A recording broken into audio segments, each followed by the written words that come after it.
¿Cuál es el número más grande? ¿Quién fue el primer ser humano? ¿De qué tamaño es el universo? ¿Aún existen los dinosaurios? ¿Para qué sirve la historia? ¿Existen los extraterrestres? Si tu mente es curiosa, aquí encontrarás respuestas claras, divertidas y científicas a esas y muchas otras complejas preguntas. Todo conocimiento es parcial, toda verdad es provisional, pero si nos acercamos al universo con la mente abierta y el pensamiento crítico, estaremos dando pasos firmes en el camino a comprender la realidad. Cordial saludo, amable audiencia de la Hora de Barranquilla. Sean bienvenidas y bienvenidos a esta nueva emisión de su programa Científicos, el espacio radial orientado a todas las personas interesadas en ampliar su conocimiento científico y su cultura, pues la ciencia es una parte muy importante de esta. En la mesa de trabajo hoy nos acompañan Anchiril Chacón de la Institución Educativa Distrital Comunitaria Metropolitana. Shadia Mozo de la Institución Educativa Distrital Madre Marcelina. Y quien les habla, Carolay Cova Díaz de la Institución Educativa Distrital Nuestra Señora de las Nieves. El día de hoy, en esta emisión de Científicos, vamos a hablar de un recurso muy importante, el agua. ¿El agua? Sí, el agua. ¿Sabías que el agua es el recurso más importante para la vida? Es de una importancia vital para el ser humano, así como para el resto de los animales y seres vivos que nos acompañan en el planeta Tierra. Y no solo es importante como recurso vital, sino también como recurso económico e industrial, ya que se usa en innumerables actividades industriales, supone un consumo elevado y casi siempre resulta contaminada. Ya veo la importancia del agua, pero me surge una pregunta. ¿Cómo se hace para que el agua llegue de los ríos a nuestros grifos y sea apta para nuestro consumo? Hago la pregunta porque tuve la oportunidad de visitar el malecón y observé que el agua del río era muy turbia e incluso en algunos lugares maloliente, y mi mamá me comentó que esa agua era la que llegaba a nuestras casas. Así es cierto lo que dice tu mamá. Aquí en Barranquilla tenemos una empresa que realiza este tipo de procesos llamada AAA. Y ellos se explicarán cómo se hace para potabilizar y transportar el agua del río a tu casa. Escuchémoslos. Hola, te voy a contar la ruta que sigue el agua para llegar hasta tu casa. Todo empieza en el macizo colombiano, lugar donde nace el río Magdalena, el cual abastece de agua al 70% de los municipios del país, incluyendo Barranquilla y 14 municipios en el Atlántico, a los cuales AAA le suministra agua de excelente calidad. ¿Y cómo lo hace?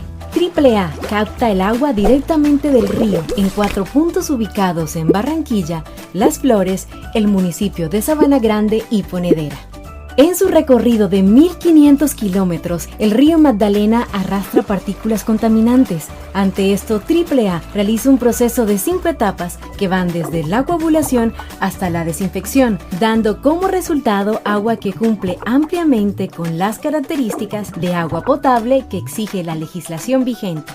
Ya potabilizada el agua a través de estaciones de bombeo de alta presión, es enviada a Barranquilla y 14 municipios en el Atlántico por medio de 3.400 kilómetros de tuberías para que la comunidad disfrute con solo abrir la llave de las bondades de una de las mejores aguas del país.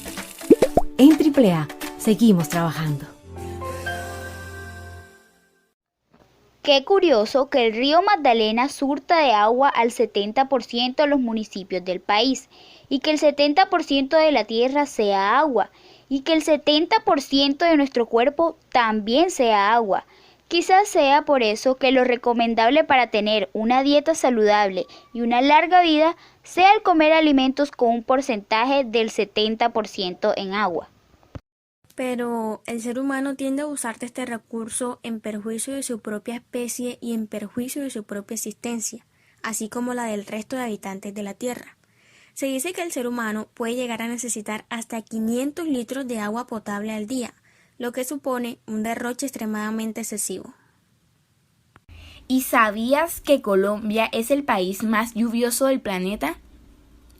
Tenemos 30 grandes ríos, más de 1.200 lagunas y 1.000 ciénagas.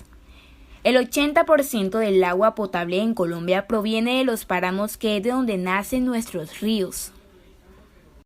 Y que estos ecosistemas solo ocupan el 1,7% del territorio nacional, pero corresponden al 49% de los páramos de Sudamérica. ¡Wow! Entonces en Colombia tenemos mucha agua. Aunque a menudo parezca que disponemos de forma muy gratuita y limitada del agua, es todo lo contrario. La tierra cada vez está más caliente. La desertización va creciendo en zonas que antes gozaban de ríos y pantanos, y la imposibilidad de poder cultivar y regar la tierra se está convirtiendo en la principal problemática del hambre a nivel global. El ser humano necesita muchísima agua potable para su propia existencia, pero apenas unos litros de agua serían necesarios los justos para beber, hidratarse y asearse, regar las plantas, etc. He entendido acerca de la importancia del agua y cómo Colombia es rica en este recurso, además de cómo se conduce hasta nuestros hogares, pero aún tengo la duda de cómo se realiza el proceso de potabilización. Ok, te explico. Son 5 pasos los que se siguen para la potabilización del agua y son los siguientes. Paso 1. Captación. El acueducto capta el agua cruda del río Magdalena a través de una bocatoma desde que se transporta a una laguna o dársena. De allí, el líquido pasa a 2 estaciones de bombeo ubicadas al final de un conducto de agua llamado canal de aducción. Desde su paso por la dársena se inicia el proceso de clarificación del agua. Desde estas estaciones, el bombeo impulsan el agua a las plantas de tratamiento a través de tuberías de conducción a gran diámetro. Paso 2. Coagulación o floculación. Para remover los sólidos suspendidos, el agua debe ser sometida a varios procesos continuos que involucran mecanismos químicos y físicos. El proceso de coagulación consiste en la adición de productos químicos coagulantes que causan destilación de las partículas coloidales, produciendo partículas llamadas flóculos. Reacción que se produce en fragmentos de segundos con una fuerte agitación. Posteriormente es adicionado en lenta agitación otro producto químico, un polímero, que actúa como floculante, el cual produce la agregación de los flóculos o partículas de mayor peso y tamaño. Paso 3. Sedimentación. El agua floculada pasa a las unidades de decantación o clarificación, donde se registra la separación de los sólidos más densos. Estas unidades son estructuras físicas que se clasifican en decantadores de flujo horizontal, de flujo ascendente, de manto de lodos y de recirculación de lodos. En este punto del tratamiento del agua ha sido eliminado cerca del 75% de las impurezas biológicas e inorgánicas. Paso 4. Filtración. Posterior al proceso de clarificación, se realiza la filtración del agua para eliminar las partículas que no pudieron ser removidas en la decantación. Para la filtración del agua se emplean filtros de arena con lechos de grava. Paso 5. Desinfección. El agua completamente transparente debe ser sometida al proceso de desinfección, a fin de eliminar los microorganismos patógenos causantes de enfermedades, principalmente de tipo intestinal. La desinfección se realiza adicionando clorogas al agua en la salida de las plantas, antes de llegar a los tanques de almacenamiento. Veo que no es nada sencillo el proceso de potabilización. Ahora que lo conozco, entiendo por qué debemos ser muy cuidadosos con ese gran recurso. Así es, se requiere de una gran trayectoria y procesos biológicos y químicos antes de que el agua llegue al grifo de nuestras casas. Pero ¿sabías que existen filtros naturales que podemos realizar en nuestras casas? Por eso, en esta emisión vamos a experimentar con materiales de nuestro medio y realizar un filtro natural que nos ayudará a comprender cómo la misma naturaleza limpia las fuentes hídricas. ¿Filtro natural? ¿Qué es eso? Solo conozco los filtros que usamos en la cocina para el café. Sí, un filtro natural es un dispositivo que se utiliza para sanear el agua contaminada o sucia y que finalmente se pueda utilizar para las actividades cotidianas en los seres humanos. El purificador o filtro de agua es algo necesario en muchas zonas del planeta, donde no existen fuentes de agua saciadas y accesos a una red pública. En zonas aisladas o lugares donde los pocos recursos existentes no lo permiten. El ingenio humano para captar y purificar el agua es esencial para la vida y la salud. Este tipo de filtros simulan lo que sucede de manera orgánica en la naturaleza, donde el agua se filtra de manera natural al pasar por ese tipo de materiales, saliendo limpia de los manantiales al pasar por diferentes capas que la limpian de sedimentos. Este tipo de filtro utiliza la acción mecánica del paso por la arena y la grava para remover así los elementos que enturbian el agua y en combinación con telas, algodón o el carbón puede eliminar bacterias benignas. También reducen la carga bacteriológica de patógenos que podrían causar daños a nuestra salud. ¡Oh, genial! Hemos entendido la importancia de los filtros naturales. Siendo así, recordemos a todos nuestros oyentes los materiales que usamos para simular esta experiencia en nuestras casas. Son muy fáciles de conseguir, tanto para los que vivimos en zonas rurales como urbanas. Un contenedor plástico, botella grande plástica de gaseosa o agua sin fondo, agua turbia o color oscuro, tela, piedras pequeñas y medianas, arena fina y limpia, algodón y por último carbón. El carbón es opcional. Ahora que tenemos todos nuestros materiales, vamos a empezar a construir nuestro filtro natural. Tomaremos la botella plástica grande. Recuerda que no debe tener fondo y que a través de esta abertura comenzaremos a colocar las capas de materiales. Quiere decir que el orificio por el cual normalmente bebemos quedará ahora de fondo de botella. Coloca primero y justo encima de la abertura de bebida una capa de algodón. Ten en cuenta que debe quedar bien cubierta y que será el último filtro fino. Seguidamente y por encima del algodón una capa de arena fina, aproximadamente la altura de 1 centímetro. Una vez termines la capa de arena fina, coloca encima de esta unas capas de piedras pequeñas, luego una capa de piedras medianas y una capa de carbón, recordando que es opcional.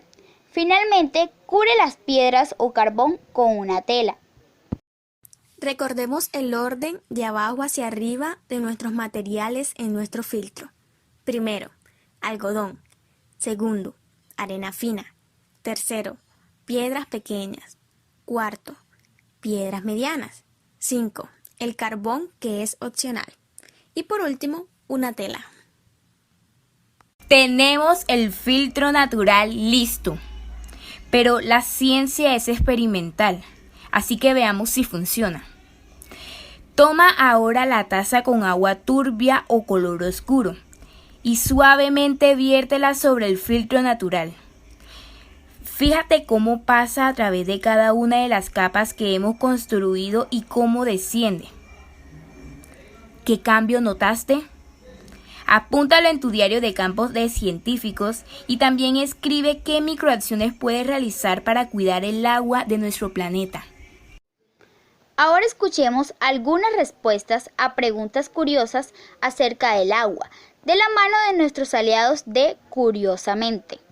1. ¿Por qué el agua no tiene sabor, ni color, ni olor? En realidad, el agua pura es levemente azul, pero en pequeñas cantidades no se nota. El azul se vuelve más intenso conforme hay más agua, como en el mar. No tiene sabor ni olor porque no tenemos receptores de gusto u olfato para que la detecten y no sería conveniente tenerlos. No es útil oler el agua como no nos es útil oler oxígeno. Sin embargo, sí somos capaces de detectar sustancias que podrían estar disueltas en el agua y que podrían ser peligrosas. Otro olor que detectamos es el agradabilísimo aroma a tierra mojada. Esta esencia se llama petricor. En realidad se trata de un aceite que exudan ciertas plantas durante temporadas secas. Esta sustancia la absorben las piedras y tierras arcillosas y al caer las primeras lluvias se desprende en forma de aerosol.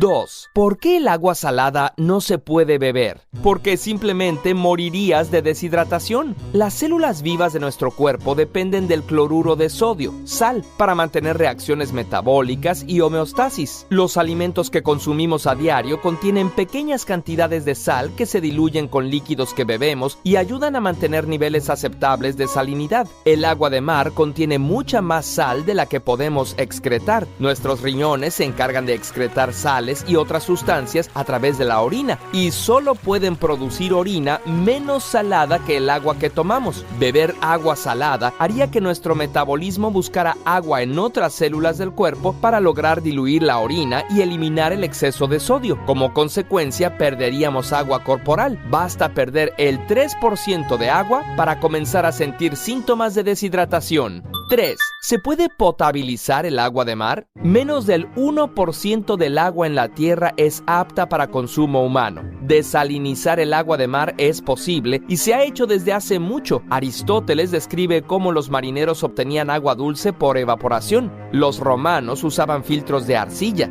Existen diversos métodos, pero son costosos, requieren mucha energía y de grandes instalaciones para proveer agua suficiente para las ciudades. La disponibilidad de agua dulce está llegando a un punto crítico y cada vez más países desarrollan tecnología para hacer este proceso más rentable. Ya hay alrededor de 18,000 plantas desalinizadoras en el mundo que producen 95 millones de metros cuadrados de agua potable al día. 4. ¿Qué es el salitre? ¿Has notado manchas como de pelitos blancos en alguna pared de tu casa? Es el salitre, o también llamado sarro o caliche, o más propiamente, eflorescencia. Y no es un hongo, es una mezcla de sales que los ladrillos absorbieron del suelo o de alguna fuga y que usan al agua como vehículo para transportarse a través de los poros. Al salir, el agua se evapora, pero las sales no, ahí se quedan. Si se deja acumular, deteriora las estructuras, porque las sales, como el sulfuro de sodio, muchas veces se expanden. El salitre del concreto crece 1 centímetro por año y en la construcción solo representa problemas en la arquitectura de edificios, pero en el Salar de Uyuni, Bolivia, y el Pedernioso, Chile, existen depósitos geológicos de salitre de hasta 3,5 metros de grosor. Por sus usos como fertilizante y fabricación de pólvora, fueron motor de la economía nacional de Chile, Bolivia y Perú en el siglo XIX. 5. ¿Por qué no podemos hacer agua? Si el agua es escasa, ¿por qué no simplemente hacemos la nuestra? 2 moléculas de hidrógeno más una molécula de oxígeno, una pequeña chispa y ¡tarán! Tenemos agua. Pero hacer agua no es tan sencillo. Cuando el oxígeno y el hidrógeno reaccionan, se libera mucha energía en forma de calor, lo que hace peligroso el proceso. ¿Recuerdas ese terrible accidente del Zeppelin Hindenburg? Usaba hidrógeno como combustible y debido a una pequeña chispa, estalló en llamas. Pues este catastrófico accidente produjo aproximadamente 160 toneladas de agua en forma de vapor. Además, el hidrógeno gaseoso es poco abundante en la atmósfera. Su masa pequeña le permite escapar fácilmente de la gravedad. La mayor parte del hidrógeno se encuentra en los hidrocarburos o el agua. 6. ¿Cómo sería la Tierra sin agua? Nuestro planeta se vería así. Sin océanos ni plantas, el calor sería insoportable y aunque habría viento, este sería sumamente caliente. No sería viable para ningún ser vivo, a excepción de algunas bacterias extremófilas capaces de vivir sin agua. Hace no mucho tiempo se pensaba que la base para cualquier tipo de vida era el agua, pero el estudio de las bacterias extremófilas nos ha abierto los ojos ante nuevas posibilidades. ¿Te imaginas vida basada en metales líquidos o en el plasma de las estrellas?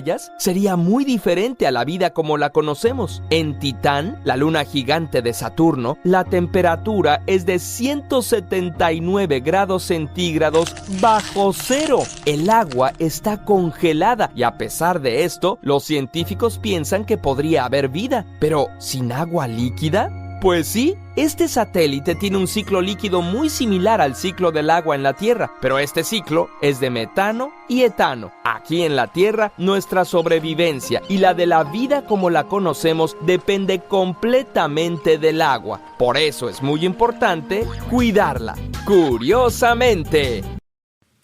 Definitivamente es muy importante cuidar este gran recurso. Faltan más días como el Día del Agua o el Día del Medio Ambiente en los que entre otros que dan cuenta de los grandes problemas mundiales y se capte la atención de los ciudadanos. Así es. Actualmente tenemos cifras muy preocupantes como lo son de 2.100 millones de personas en todo el mundo quienes no tienen acceso a una agua potable que haya sido tratada de forma segura. Y la demanda del verdadero oro líquido crecerá hasta un 30% de aquí a 2050, al mismo paso que crecerá la población. 2.000 millones de personas más pisarán la tierra en ese tiempo. Por lo tanto, hagamos un uso responsable del oro líquido de la humanidad, que es el agua. Ahorrar agua es salvar el planeta. Está en tus manos que las futuras generaciones sigan haciendo uso sostenible de un recurso natural tan importante para la vida como el agua. Los invitamos a buscar alternativas y proyectos a nivel mundial y nacional que aporten al cuidado, conservación o purificación del agua. Así, unidos nos comprometemos a velar por nuestras fuentes hídricas. Sí, así es. Pueden enviar sus ejemplos e hipótesis a nuestras redes sociales Instagram y Facebook, @Noticiencia en Acción. Como es costumbre, los invito a reflexionar sobre la frase de Albert Einstein. El verdadero signo de la inteligencia no es el conocimiento, sino la imaginación. Recordemos que día a día estamos inmersos en fenómenos naturales que pueden ser explicados desde la ciencia. Sí, por eso los invitamos a seguirnos en nuestras redes sociales y a sintonizarnos nuevamente la próxima semana en una nueva emisión de Científicos. Muchas gracias por su atención.